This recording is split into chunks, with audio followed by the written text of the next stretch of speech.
नमस्कार दोस्तों, कैसे हैं आप सभी। मैं शुभम आपका अपने परिवार स्टडी स्टेशन में स्वागत करता हूं।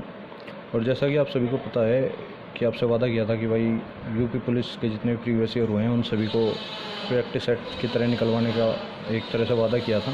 तो वे आज से हम शुरू करने जा रहे हैं अपने। तो आज हम पहले अपने 27 जनवरी की फ़र्स्ट शिफ्ट जो यूपी पुलिस 49,568 का पहला पेपर हुआ था 27 जनवरी फर्स्ट शिफ्ट का, उसको डिस्कस करने जा रहे हैं। तो इसमें जैसा कि आपने पहला सवाल देख ही लिया होगा, तो हम अपना स्टार्ट करते हैं पहले क्वेश्चन से।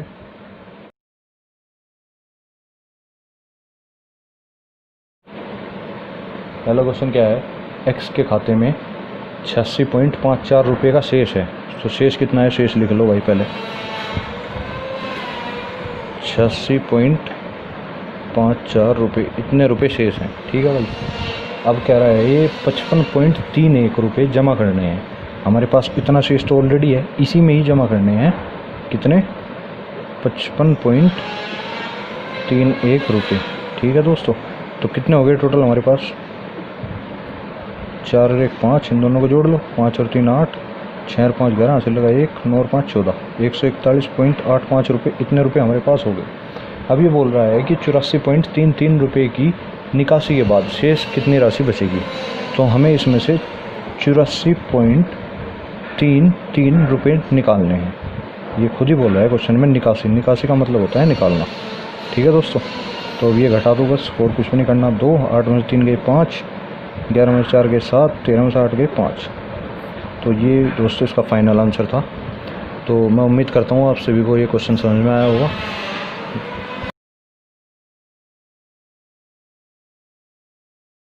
तो चलिए हम इसके बाद अगला क्वेश्चन स्टार्ट करते हैं। मैं स्क्रीन पर शो कर देता हूँ क्वेश्चन को। जैसा कि आपने क्वेश्चन सेकंड देख ही लिया होगा, तो चलिए स्टार्ट करते हैं अपना सेकंड क्वेश्चन, ठीक है दोस्तों। सेकंड क्वेश्चन क्या है, एक संख्या को 3003 से गुणा किया जाए और उसके बाद उसे 7, 11, 13 के लघुत्तम समापवर्तक से विभाजित किया गया और फिर स्वयं से विभाजित किया जाए तो परिणाम ज्ञात करें। देखिए एक एक लाइन ध्यान से पढ़ते हैं। एक संख्या को 3003 से गुणा किया गया, मान ली वह संख्या x थी, इसे आपने 3003 से गुणा कर दिया। भाई अपनी तरफ से कुछ नहीं कर रहा हूँ, जो क्वेश्चन में कहा है वही करना है, ठीक है। 3003 से गुणा कर दिया, उसके बाद उसे 7, 11 और 13 के लघुत्तम समापवर्तक से भाग करो। अब देखो 7, 11 और 13 का एलसीएम लो क्या होगा। तीनों विषम संख्या है, अभाज्य संख्या है, तो तीनों का गुण जो इनकी गुणा होगी वही इनका एलसीएम होगा। तो तीनों की गुणा होगी 1001, ठीक है। करके देख लेना, मैं डायरेक्ट निकाल रहा हूँ। ये कह रहा है कि यदि इससे, ये इनका एलसीएम हो गया, इस एलसीएम से इसको भाग किया जाए, कर दो भाग। ये इससे कट गया 3 बार, तो संख्या क्या बची, 3x। विभाजित किया गया और फिर स्वयं से विभाजित किया गया। स्वयं मतलब खुद वही संख्या जो थी हमारे पास, पहली संख्या कितनी ली थी हमने, x। तो अब फिर इसे x से विभाजित कर दिया गया, ठीक। तो इसको x से विभाजित किया गया, तो x से तो x कट गया, संख्या क्या बच गई हमारे पास, 3। तो ये 3 इसका फाइनल आंसर होगा।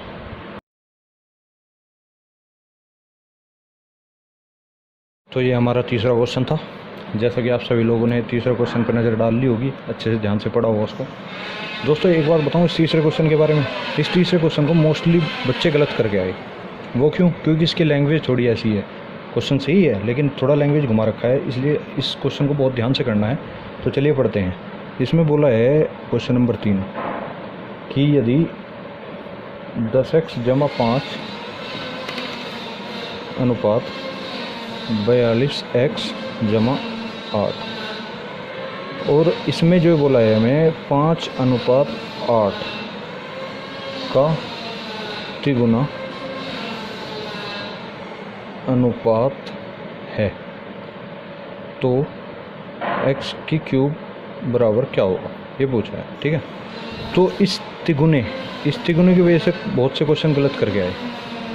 इस तिगुने का मतलब ये क्या कह रहा है, बच्चे समझ ही नहीं पाए। तो देखिए स्टार्ट करते हैं क्वेश्चन। 10x + 5, मैं बताऊंगा कहाँ एक्सीडेंट होगा इस क्वेश्चन में। जिस भी क्वेश्चन में एक्सीडेंट होने की संभावना होगी मैं पहले ही बताऊंगा, क्योंकि इस क्वेश्चन में एक्सीडेंट होगा, 100% होगा, जो ध्यान से नहीं करेगा। ये बटे में, ये अनुपात में इसको ऐसे लिख सकते हैं, तो ये इसके बराबर हो गया, ठीक है। अब इसने कहा का 3 गुना अनुपात है। बच्चे क्या करके आए, कहाँ एक्सीडेंट हुआ, बच्चे करके आए कि इसका 3 गुना कर दिया और कैलकुलेशन करी, एक्स का मान कुछ हो रहा है, ऑप्शन में वो था ही नहीं, तो इसलिए गलत हो गया। ठीक है ना, यहाँ पे एक्स का मान एक्स ये 3 से गुना नहीं करना था। ठीक है ना, अब इनने कहा तिगुना, तो आप पूछोगे सर फिर क्या करें। तिगुना का मतलब है इसका ही होल क्यूब कर दो। ठीक, वो कैसे, अब देखो ज़रा, जब आप इसकी कैलकुलेशन करोगे 42x जमा 8 बराबर 125 और 8 का क्या हो गया 512। ठीक, इसमें गुना करो 512x जमा 5 दूनी 10, 5 का 5 और 1 6, 5 5 25। ठीक, इसकी इधर गुना करो और ये जब इसमें आप इसकी गुना करोगे तो ये आएगा आपका 5250। अरे इसको क्या हो गया, और सारा पेन ही ख़राब हो गया दिखे। 1 मिनट दोस्तों ज़रा।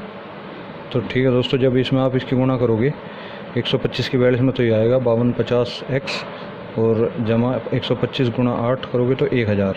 ठीक है, अब बस कैलकुलेशन करनी है और तो कुछ रहा ही नहीं इस क्वेश्चन में। 2560, ये 1000 इधर ले आओ, ये माइनस हो गया। अब ये जो 5250 है x है, इसमें से आप ये इधर ले जाकर माइनस कर दो, 5120x, कितना बचेगा 0 3 1 x बराबर ये कितना बच गया 1560। ठीक है, अब x का मान निकालना है, 1560 बटे 130, इससे से काट दो, इससे से काट दो, 12 बार गया, तो x का मान क्या आया 12। हमसे क्या पूछा था, याद है ना, x की क्यूब, तो क्या होगा 12 की क्यूब, तो आपको 12 का घन तो पता ही होगा, 12 12 144 और 12 12 12 1728। तो ये इसका आंसर था। ठीक है दोस्त, जैसा कि आप सभी लोगों ने अपना 4th क्वेश्चन देख ही लिया होगा, तो चलिए स्टार्ट करते हैं। ये क्वेश्चन बहुत ही ईजी था, आप लोगों ने बहुत से लोगों ने इसको सही किया होगा, मैं ये उम्मीद करता हूँ कि सभी अधिकतर सभी लड़कों ने इसको सही किया होगा। एक आधे की तो कह नहीं सकते, जो बिल्कुल ही ठलवा है उसकी तो कहा नहीं जा सकता भाई कुछ। ठीक है, वो तो पेपर भी देने मस्ती में जा रहा। तो चलिए स्टार्ट करते हैं अपना क्वेश्चन। क्वेश्चन है 40 के वर्ग के 40% का चौथाई भाग ज्ञात करें। कुछ था ही नहीं क्वेश्चन में, बस लैंग्वेज समझनी थी। तो देखो 40 का वर्ग कितना होगा, 4 चौक 16, 1600। 40 के वर्ग के 40%, अभी 1600 का 40% निकाल दो। ठीक है, 40% निकाल दिया, कितना आ गया 16 चौका 64, 640 आ गया।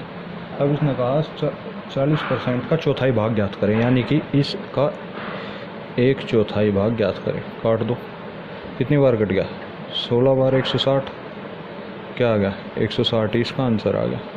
ठीक है दोस्तों, तो क्वेश्चन नंबर 5 भी आप लोगों ने देख ही लिया होगा। ये एक ऐसा जीतता जाता क्वेश्चन है जिसे अधिकतर मोस्टली मैं कहता हूँ 90% लोग गलत करके आए, क्योंकि इस क्वेश्चन में थोड़ा लैंग्वेज तो घुमा के दी थी, पर ये क्वेश्चन होगा उसी बंदे से जिसका बेसिक कॉन्सेप्ट क्लियर होगा। इसीलिए मैं हमेशा कहता हूँ कि भाई ट्रिक के पीछे मत भागो, कॉन्सेप्ट पकड़ो। तो चलिए शुरू करते हैं। यदि बिक्री मूल्य 3 गुना किया जाए तो लाभ 5 गुना हो जाता है, तो लाभ ज्ञात करें। कुछ था क्वेश्चन में, देखने में तो कुछ नहीं लग रहा, अब पता लगेगा क्या था क्या नहीं। आ जाओ जल्दी आ जाओ। यदि बिक्री मूल्य 3 गुना किया जाए, बिक्री मूल्य होता क्या है SP, आप SP को 3 गुना कर रहे हो तो कितना हो गया 3SP। कोई दिक्कत तो नहीं ऐसे लिखने में। तो लाभ 5 गुना हो जाता है। हमें पता है लाभ क्या होता है SP माइनस CP। ठीक, अब जब ये लाभ होता है तो इसने कहा लाभ 5 गुना हो जाता है, तो हम 5 इंटू SP माइनस CP कर सकते हैं क्या? आप कहोगे बिल्कुल कर सकते हैं। अब जब ये इतना लाभ है तो इसके बराबर भी लाभ ही होगा, सीधी सी बात है भाई, ये लाभ है तो लाभ के बराबर लाभ होगा, जब भी तो सही बैठेगी इक्वेशन। अब आपको पता है 3 गुना आपने विक्रय मूल्य किया था, यहाँ पे लिख दो। अब लाभ क्या होगा, क्रय मूल्य, विक्रय मूल्य माइनस क्रय मूल्य। क्रय मूल्य तो हमने छेड़ा ही नहीं, क्रय मूल्य तो एक ही है, तो इसलिए CP तो जो का तू रहा। ठीक है, तो ये इक्वेशन बननी थी इसकी 5 SP। अब बस इसके अंदर गुना कर दो, 5 CP बराबर 3 SP माइनस CP, करो कैलकुलेशन। 5 SP माइनस 3 SP बराबर minus CP plus 5 CP। 2 SP बराबर 5 में से गया 4 CP। ठीक है, अब देखो 2 एकम 2, 2 दूनी 4, तो SP बराबर 2 CP। यहाँ एक लिखना चाहो लिख सकते हैं, वैसे ज़रूरत भी कोई नहीं है। तो ये क्या आ गया, SP अनुपात CP क्या आ गया आपका 2 अनुपात 1। इसका मतलब क्या है, मैं दोबारा लिख देता हूँ, 2 अनुपात 1। इसका मतलब क्या है, ये तो हुआ आपका विक्रय मूल्य, ये हुआ आपका क्रय मूल्य। यानी कि आपने कोई वस्तु 2 रुपये की बेच दी 1 रुपये की खरीद कर, तो आपको कितना लाभ हुआ भाई? खरीदी 1 रुपये की थी, बेच दी 2 रुपये की, कितना लाभ हुआ? लग रहा कुछ पता भाई? 1 की खरीदी 2 की बेच दी, तो सीधा सीधा 1 का मुनाफा ले रहे ना, 1 का मुनाफा ले रहे। 1 खुद अपने आप में 100% था, तो 1 और मुनाफा मिल गया, तो 100% लाभ लिया आपने। देखो अब समझाता हूँ कैसे लाभ होता क्या है। वही बेसिक फार्मूला यूज़ करना है, इससे अलग कहीं नहीं जाना। SP माइनस CP, SP कितना आया 2, CP कितना 1, तो 1 का लाभ हो गया। हमें परसेंटेज में निकालना था, तो लाभ प्रतिशत तो अब आप लोग निकाल ही लोगे, फिर भी मैं निकाल देता हूँ। लाभ प्रतिशत होता है लाभ गुणा 100 / CP, क्योंकि हमेशा लाभ और हानि जो भी होगी वो CP पे होगी, ये बात ध्यान रखना। ठीक है, ये फार्मूला आप लिखना चाहो लिख लो, वरना कोई ज़रूरत नहीं है, मन मन में भी कर सकते हो। लाभ कितना था 1 गुणा 100, CP कितना था 1 से 1 कट गया, तो कितना लाभ प्रतिशत आया, 100% लाभ हुआ। वही मैं बताने की कोशिश कर रहा हूँ आपको। ठीक है, जैसा कि आपने क्वेश्चन नंबर 6 पढ़ ही लिया होगा, चलिए स्टार्ट करते हैं। X 42,000 रुपये में एक स्कूटर खरीदता है, CP कितना हो गया 42,000। ठीक है, कमेंट करके बता देना जो भी क्वेश्चन समझ में ना आए। ठीक है भाई, मैं दोबारा समझा दूँगा। और वह मरम्मत पर 6,000 रुपये खर्च करता है, ये पॉइंट इसमें ध्यान देने वाला है। X 42,000 में एक स्कूटर खरीदता है, 6,000 रुपये उस पर व्यय करता है, यानी कि 6,000 खर्चा कर रहा है।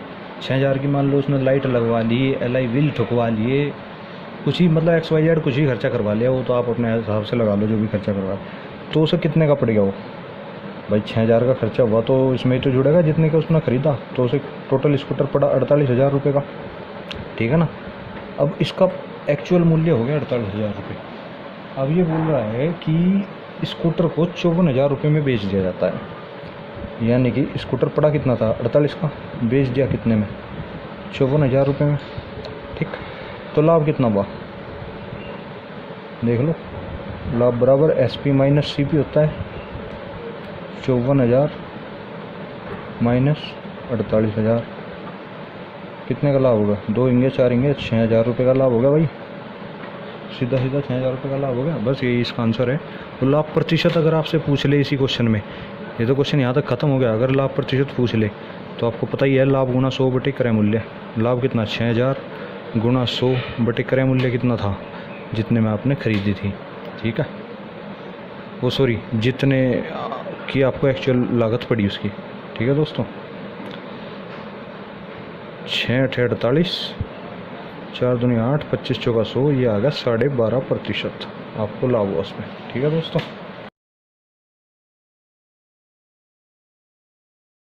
तो जैसे कि आपने क्वेश्चन नंबर 7 को ध्यान से पढ़ ही लिया होगा, तो चलिए शुरू करते हैं। 110 रुपये वाली लागत 110 रुपये लागत वाली एक वस्तु 104.5 रुपये में बेची जाती है। समझ रहे हो क्या कहना चाह रहा है क्वेश्चन? कि कोई वस्तु 110 रुपये की आई थी, ठीक है, उसका लागत मूल्य है, लागत मूल्य C और क्रय मूल्य लगभग एक ही होता है। ठीक है, और वह 104.5 रुपये में बेच दी। कितने में बेच दी? 104.5 रुपये में इनने सेल कर दी। ठीक है, कितनी छूट मिली उसे? यानी कि कोई वस्तु 110 रुपये की थी, उसने बेच दी इतने में, तो उसे कितनी छूट मिली? घटा लो, कितना आया, या चाहे ना भी घटाओ, अगर आप ऐसे भी कर दोगे ना, 104.5 छूट 104.5 की बेची 110 पे, और गुना 100 कितने की छूट मिली, ऐसे भी आंसर करेक्ट आएगा। और मैं आपको एक तरीका और बता, इतनी बड़ी कैलकुलेशन करने की ज़रूरत नहीं है। ठीक है, सीधा क्या है, आपको दिख रहा है इसमें कि भाई इतने रुपए की वस्तु थी, इतने की उसने बेच दी। तो उससे सीधी सीधी हानि हुई, घटा लो कितनी हानि हुई, यहाँ पे 0 मान लो, 5.9 के 5, यही बची इसे। इतने रुपए की उसे हानि हुई या इतने रुपए की उसने छूट दी, हम कह सकते हैं, दोनों कोई भी गलत नहीं है, ठीक है। 5.5 रुपये की हानि हुई, कितने पे? हानि और लाभ हमेशा क्रय मूल्य पे होता है, क्रय मूल्य हमारा 110 था और गुना 100, इतनी उसे छूट मिल जाएगी। अभी आप देख लेना जरा, पॉइंट हटाया, 1 0 लगाई, 00 से 00 कट गई, 11 पंजे 55, यानी कि उसने 5% की छूट दी। ठीक है दोस्तों, ये इसका आंसर है। बिल्कुल शॉर्ट मेथड है, बताओ कुछ करना ही नहीं पड़ा। कितनी लाइन लिखी इसमें? सिर्फ ये लाइन लिखी, ये तो हमने घटा के निकाल लिया, ये 2 हमें पेपर में दी हुई थी। बताओ कुछ करा इसमें?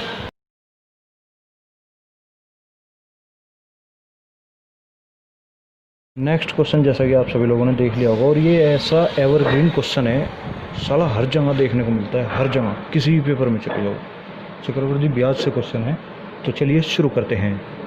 चक्रवृद्धि ब्याज पर निवेश किए गए धन की राशि 2 वर्षों में 1600 और 3 वर्षों में 1680 रुपये हो जाती है, तो ब्याज की दर बताओ। तो चलिए शुरू करते हैं। 3 वर्षों का मिश्र धन कितना है भाई? मिश्र धन को मैं ए लिख सकता हूँ, अमाउंट 1680, और 2 वर्षों का मिश्र धन कितना है भाई? 1600 रुपये, ठीक है। अब आप लोगों को पता होगा कि, और नहीं पता तो अब सीख लो, 3 वर्षों का मिश्र धन इतना, 2 वर्षों का मिश्र धन इतना, और यदि आप ब्याज निकालोगे तो ये 2 वर्षों का जितना भी मिश्र धन है ये मूलधन बन जाता है। तो ब्याज क्या होता है हमारा? मिश्र धन माइनस मूलधन। अब हम यहाँ से क्या निकालेंगे? 1 वर्ष का, ये इसमें से घटा दिया तो 1 वर्ष बचा, 1 वर्ष का ब्याज। 1 वर्ष का ब्याज कितना है? जब हमने ये घटाया तो ये भी घटाओ, कितना है? 80 रुपये आया, 1680 में से 1600 गए, 80 रुपये आ गया। हमारे पास 1 वर्ष का ब्याज है, हमारे पास 2 वर्ष का मूलधन है, तो हमें 2 वर्ष का ही ब्याज निकालना पड़ेगा, या आप 3 वर्ष का निकाल लो, फिर 3 वर्ष का रखना पड़ेगा वहाँ आगे जाके। 2 वर्ष का कितना आ गया? जब 1 वर्ष का 80, 2 वर्ष का 160 रुपये आ गया, सीधा सीधा हिसाब है। तो अब देखो हम किस तरफ जा सकते हैं, क्वेश्चन सोचने की कोशिश करो, मैं आपका दिमाग खोलने की कोशिश कर रहा हूँ, ठीक है। क्वेश्चन तो हर एक कोई कर लेता है, अपना दिमाग खोलो, थोड़ा सा दिमाग लगाओ कि आगे किस डायरेक्शन में क्वेश्चन जा सकता है। तो चलिए अब तो मैं आपको लिंक देकर यहाँ थोड़ा सा बता देता हूँ, आगे से आप स्वयं खुद ही अपने आप कोशिश करना कि क्वेश्चन को किस डायरेक्शन में हम इजी तरीके से ले जा पा रहे हैं, ठीक है। वो आपके लिए बहुत बेनिफिट रहेगा। तो जब आपने 2 वर्ष का ब्याज निकाल लिया यहाँ पे, तो आपका मूलधन क्या होगा? अब देखिए मूलधन कैसे निकलता है। आपको एक फॉर्मूला पता होगा कि मिश्र धन में से यदि हम ब्याज माइनस कर दें तो आपका मूलधन आ जाता है। मिश्र धन हमारे पास क्या था? यदि आपने 2 वर्ष का ब्याज है तो 2 वर्ष का ही मिश्र धन लेना पड़ेगा। 2 वर्ष का मिश्र धन था आपके पास 1600, इसमें से आपने 2 वर्ष का ब्याज घटा दिया तो आपका मूलधन आ गया। 10 में 6 गए 4, 5 में से 1 गया 4, तो 1440 रुपये आपका मूलधन आ गया। अब आपके पास मूलधन भी है, ब्याज भी है, और आपका वो भी है 2 वर्ष का मूलधन भी, ठीक है। तो आपको ब्याज की दर ज्ञात करनी है। तो दर प्रतिशत बराबर क्या होती है? ब्याज गुणा 100 बटे मूलधन गुणा समय, ठीक है। तो चलिए शुरू करते हैं। ब्याज कितना है आपका? 160 रुपये गुणा 100 बटे मूलधन कितना है आपका? अभी निकाला तो है 1440 रुपये, ठीक। और समय कितना है? समय आपको पता है 2 वर्ष है, क्योंकि हम 2 वर्ष का ही ब्याज ले रहे हैं, 2 वर्ष का ये ले रहे हैं मूलधन। तो चलिए इसको काट पीट कर देते हैं, जो भी होगा निकल जाएगा। इससे निकाल दिया 16 निम्मा 144, ठीक है। और ये काट दो भाई 50, तो ये आ गया आपका 50/9%। इसे हम उसमें भी लिख सकते हैं, सॉरी आपको इधर दिखाई नहीं दे रहा होगा, मैं इधर लिख देता हूँ 50/9%। इसको आप उसमें भी लिख सकते हैं दूसरे रूप में।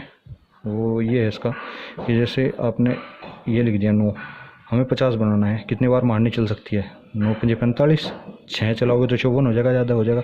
9 पंजे 45, 50 में से 45 ये बचे कितने? 5। तो ये इसका असली रूप आ गया 9 पंजे 45 और 5 50/9%, ठीक है दोस्तों।